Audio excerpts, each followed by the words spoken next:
क़िबले की तरफ रुख करके थूकना ये नाजायज़ मकरूह तहरीमी और गुनाह है।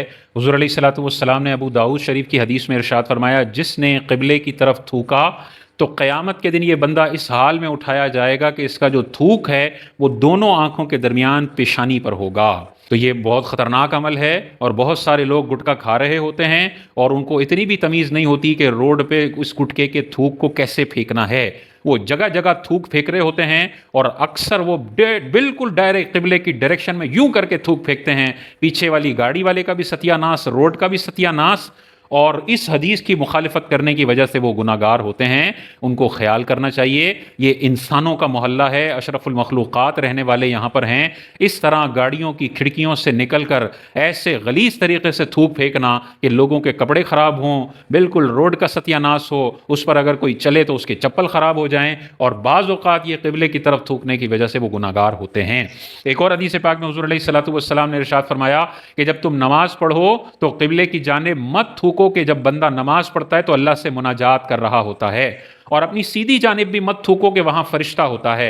अगर थूकने की हाजत ही हो, ऐसा बलगम अचानक से आ गया कि तबीयत खराब हो रही है और थूक ना फेंकें तो बड़े मसले मसाइल हो जाएंगे। कोई बाहर है, कोई पैदल जा रहा है, रोड पर है और अचानक थूक फेंकने की ज़रूरत पड़ गई तो हुज़ूर अलैहिस्सलाम ने इरशाद फरमाया कि फिर अपनी बाईं जानिब फेंके या अपने उल्टे पैर की जानिब नीचे करके थूक फेंके और फिर इस थूक को दफन भी कर दिया जाए।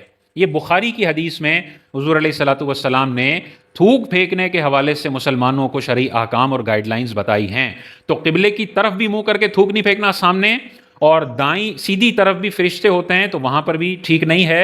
उल्टी जानिब, अगर उल्टी जानिब भी मुमकिन ना हो तो फिर सर झुकाकर नीचे बंदा फेंके पैरों की तरफ, यानी नीचे सर झुकाकर, तो ये जायज़ होगा। अब मिसाल के तौर पर ये है क़िबला, मिसाल के तौर पर, और वॉश बेसन बना हुआ है यहाँ पर और बंदा यहाँ पर खड़ा होके वुज़ू कर रहा है, तो ज़ाहिर है यहाँ पे वॉश बेसन है और वो यहीं पर कुल्ली करेगा, यहीं पर थूक फेंकेगा। तो अब लोग फिर परेशान होते हैं कि ये तो बिल्कुल थूक फेंकने की एंड डायरेक्शन में काबा आ रहा है, तो क्या हम बेसन पर थूक फेंकने की वजह से इस हदीस के तहत आएंगे, गुनाहगार होंगे या नहीं होंगे? तो गुनाहगार नहीं होंगे। वजह क्या है कि उलमा ने वाज़े तौर पर इरशाद फरमाया कि अगर कोई बंदा नीचे मुंह करके बिल्कुल क़िबले के सामने यूं करके पिचकारी नहीं मारता, बल्कि नीचे निगाहें करके, चेहरा नीचे करके नीचे की तरफ थूक फेंकता है, तो ये क़िबले की तरफ थूक फेंकना नहीं कहलाएगा, बल्कि ये सामने नहीं बल्कि नीचे थूक फेंकना कहलाएगा। ये वाला बंदा गुनाहगार नहीं होगा।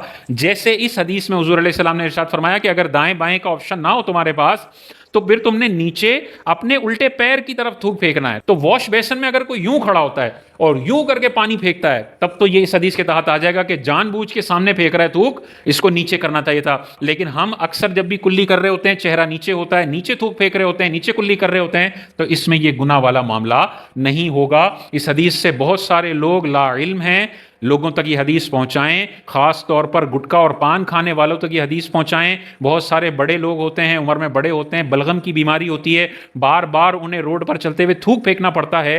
उन्हें ये हदीस बताएं कि क़िबले की तरफ तो फेंकना ही नहीं है, सीधे हाथ की तरफ भी नहीं फेंकना चाहिए, उल्टे हाथ की तरफ या नीचे करके फेंकें और फिर उस थूक को दफन भी कर दें। कैसा शानदार हमारा मज़हब है कि अगर तुम्हें ज़रूरत पड़ी जाए तो फिर उस थूक को लोगों के इस्तिक़बाल के लिए छोड़ के मत चले जाओ कि कोई और देखे, उसे कराहत हो, तबीयत में नफ़रत पैदा हो, अगर पाँव चला जाए तो चप्पल ख़राब हो जाए, हाथ टच हो जाए तो हाथ ख़राब हो जाए, बल्कि उसको दफन कर दो ताकि आने वाले लोगों को किसी भी किस्म की कराहत और तकलीफ़ ना हो।